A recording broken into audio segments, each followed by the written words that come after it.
বঙ্গোপসাগরের অথই পানিতে ভাসছিল বিকল একটি নৌকা, আর সেই নৌকায় ছিলেন 4 জন জেলে। প্রায় 12 ঘন্টা পানিতে ভাসার পর কোনো সাহায্য না পেয়ে জরুরি সেবা 999 ফোন কলের মাধ্যমে অবশেষে নৌকাসহ উদ্ধার হয় 4 জেলে। 22 জানুয়ারি বৃহস্পতিবার সেন্ট মার্টিন কোস্ট গার্ড নৌকাসহ উদ্ধার করে ওই 4 জেলেকে।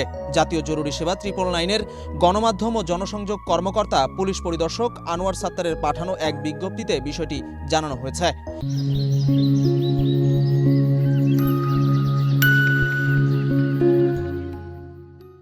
এর আগে 21 জানুয়ারি মাছ ধরার উদ্দেশ্যে ছোট একটি ইঞ্জিন চালিত নৌকা নিয়ে সেন্ট মার্টিন থেকে রওনা দেন তারা।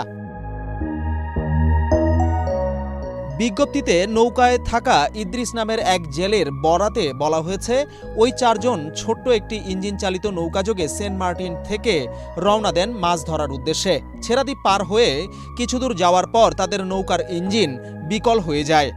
বিকল নৌকায় তারা সাগরে ভাসছিল গত 12 ঘন্টা ধরে। এরই মধ্যে কয়েকটি ট্রলার দেখতে পেয়ে সাহায্যের জন্য চিৎকার করলেও কেউ এগিয়ে আসেনি ওই নৌকা উদ্ধারে। ঘন কুয়াশার কারণে তারা দিক হারিয়ে ফেলেন। পরবর্তীতে ইদ্রিস নামে নৌকায় থাকা একজন জেলে বুদ্ধি খাটিয়ে 999-এ ফোন দিয়ে নিজেদের বিপদের কথা জানান।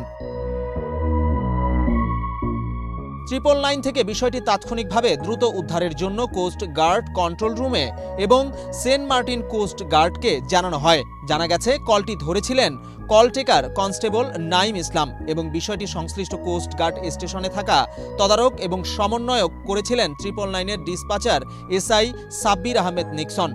এরপর সংবাদ পেয়ে সেন্ট মার্টিন কোস্ট গার্ডের একটি উদ্ধারকারী দল সকাল 10টার দিকে ছেড়া দ্বীপ থেকে প্রায় 12 কিলোমিটার বা 5 নটিক্যাল মাইল দূরত্বে গভীর সমুদ্রের বাদর পাথর এলাকা থেকে ভাসমান অবস্থায় 4 জেলেকে উদ্ধার করে।